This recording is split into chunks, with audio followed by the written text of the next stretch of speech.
야구야구 김영준입니다. 뉴욕 양키스가 다나카 마사히로에게 퀄리파잉 오퍼를 제시하지 않았습니다. 이로써 다나카와 양키스의 관계는 끝나게 될 가능성이 높아 보입니다. 2018 시즌이 끝나고 다저스는 FA 자격을 취득한 류현진에게 퀄리파잉 오퍼를 제시합니다. 어떤 사람들은 2012년 퀄리파잉 오퍼가 도입된 후 이를 받아들인 선수가 류현진까지 80명 중 6명에 불과하고 퀄리파잉 오퍼를 받아들이고 FA 제수를 했다가 성공한 사례가 거의 없기 때문에 이를 받아들이면 안 된다고 했는데요. 하지만 퀄리파잉 오퍼를 받아들였던 류현진은 2019년 내셔널리그 평균자책점 1위, 사이 영상 2위에 오르는 최고의 결과를 만들어냅니다. 그 결과 토론토와 4년 8천만 달러 계약을 맺는데 성공합니다. 그렇다면 양키스는 다나카에게 왜 퀄리파잉 오퍼를 제시하지 않은 걸까요? 먼저 퀄리파잉 오퍼가 무엇인지를 알아보겠습니다. 2012년 퀄리파잉 오퍼 제도가 생기기 전까지 메이저리그는 FA 등급제가 있었습니다. 공식 기록 업체인 엘리아스 스포츠가 매긴 등급에 따라 그 선수에게 붙어있는 지명권의 수준이 달라졌는데요. 2000년 시즌을 마치고 FA가 됐을 때 마이크 무시나는 A등급의 선수였습니다. A등급 선수를 잃은 팀은 A등급 선수를 영입한 팀에 1라운드 지명권을 가져오게 되며 1라운드와 2라운드 사이 샌드위치 픽을 추가로 받습니다. 이에 무시나를 잃은 볼티모어는 양키스의 1라운드 지명권인 19순위와 샌드위치 픽에 해당되는 31순위 지명권을 받았습니다. 2001 시즌을 마치고 FA가 된 박찬호 또한 A등급 선수였습니다. 다저스의 문제는 박찬호를 데려간 텍사스의 1라운드 지명권이 하필이면 10순위였다는 건데요. 1위부터 10순위 지명권은 A등급 FA를 영입하더라도 보호됐기 때문입니다. 이에 다저스는 31순위 샌드위치 픽과 함께 텍사스의 2라운드 지명권을 받습니다. 이때 중요한 건 원 소속팀이 보상 지명권을 얻기 위해서는 반드시 해당 선수에 대해 연봉 조정 신청을 해야 했다는 겁니다. 그러니까 우리는 이 선수와 함께하고 싶었지만 놓친 거라는 의사표시를 해야 했다는 거죠. 2002 시즌이 끝나고 애틀란타는 FA가 된 매덕스에게 연봉 조정 신청을 합니다. 애틀란타는 매덕스가 당연히 이를 거부할 거라고 생각했습니다. 하지만 스카포라스와 함께 시장 상황이 좋지 않다고 판단한 매덕스는 이를 받아들임으로써 결국 1년 1475만 달러 계약으로 애틀란타에 남게 됩니다. 문제는 그로 인해 애틀란타의 연봉 계획이 망가졌다는 건데요. 매덕스가 잔류함으로써 1475만 달러의 추가 지출이 일어난 애틀란타는 어쩔 수 없이 연봉이 990만 달러였던 케빈 미루드를 트레이드하기로 합니다. 이에 울며 겨자 먹기로 포수 자니 에스트라다를 받고 미루드를 필라델피아로 넘기게 됩니다. 퀄리파잉 오퍼는 이처럼 과거 구단들이 FA가 된 선수에게 연봉 조정 신청을 하던 것에서 비롯됐다고 할 수 있는데요. 퀄리파잉 오퍼가 다른 건 확실한 액수가 정해져 있다는 겁니다. 선수가 퀄리파잉 오퍼를 수락하게 되면 그의 연봉상이 125명의 평균 연봉에 해당되는 금액으로 1년 계약을 맺게 되는데요. 류현진 선수가 다저스의 퀄리파잉 오퍼를 받아들였을 때는 1790만 달러였고 지난해는 1780만 달러로 줄었다가 올해 다시 1890만 달러로 오르게 됩니다. FA 선수가 퀄리파잉 오퍼를 받았다는 건 자기를 영입했을 때 지명권 손실이 일어난다는 뜻이고 이는 몸값이 깎이는 결과로 이어지게 됩니다. 류현진과 같은 해 FA가 됐던 댈러스 카이클의 경우 휴스턴의 퀄리파잉 오퍼를 거절하는데요. 지명권 손실을 감수하고 카이클을 영입하려는 팀이 끝내 나타나지 않았고 카이클은 지명권 손실이 사라지는 이듬해 드래프트 종료 후에 애틀란타와 계약함으로써 큰 손해를 보게 됩니다.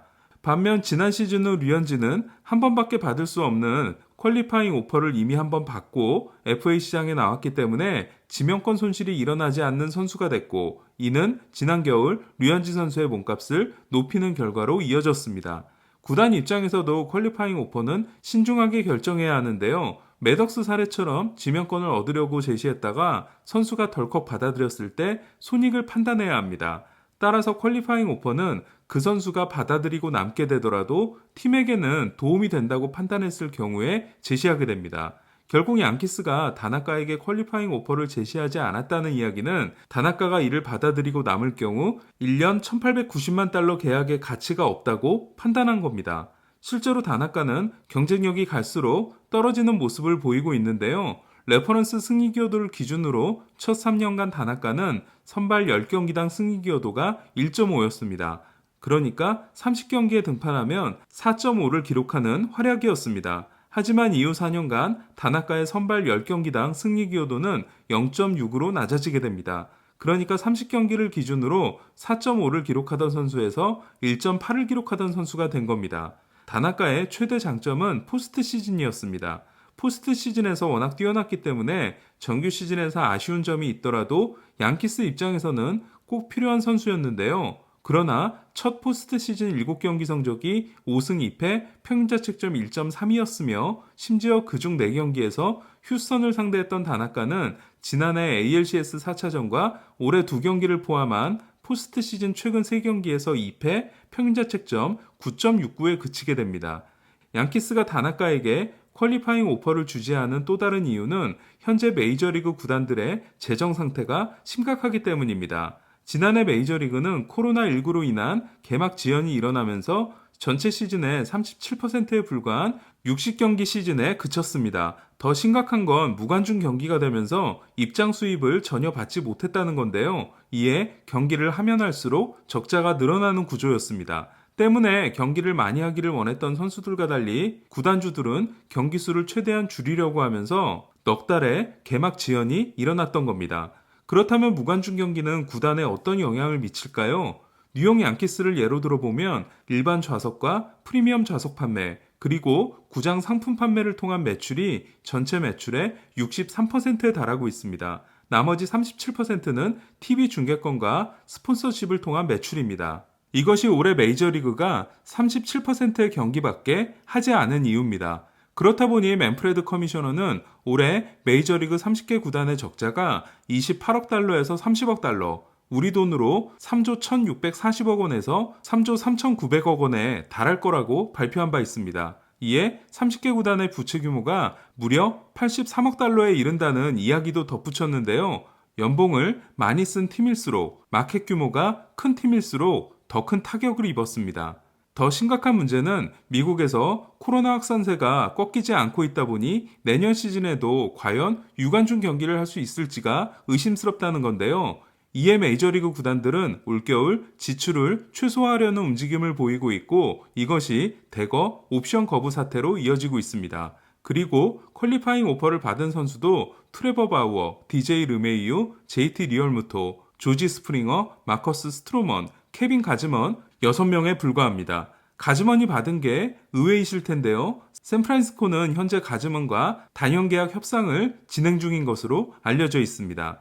양키스 행보를 살펴보자면 양키스는 잭 브리튼의 1,400만 달러 팀 옵션을 행사한 반면 브렛 가드너의 1,000만 달러와 JA 헵의 1,700만 달러 옵션 사용을 거부했습니다. 그리고 르메이유에게는 퀄리파잉 오퍼를 제시하고 다나카에게는 제시하지 않았는데요. 이는 르메이유가 퀄리파잉 오퍼를 받아들이면 땡큐인 반면 다나카는 받아들일 경우를 아예 원천 봉쇄했다는 걸 의미합니다. 즉 다나카는 이제 1년 1,890만 달러의 가치가 없는 선수라 판단한 겁니다.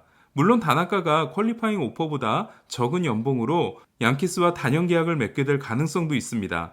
하지만 그보다는 이적의 가능성이 훨씬 높아 보이는데요. 일본 언론에서는 다나카가 미국 생활을 접고 라쿠텐으로 돌아올 가능성도 제기하고 있습니다. 과연 다나카의 다음 팀은 어디가 될까요? 그리고 생각하면 할수록 류현진의 퀄리파잉 오퍼 수용은 탁월했고 정말 좋은 시기에 FA가 됐던 게 아닌가 합니다. 물론 기회를 성공으로 만든 건 류현진 선수의 뛰어난 실력이었습니다.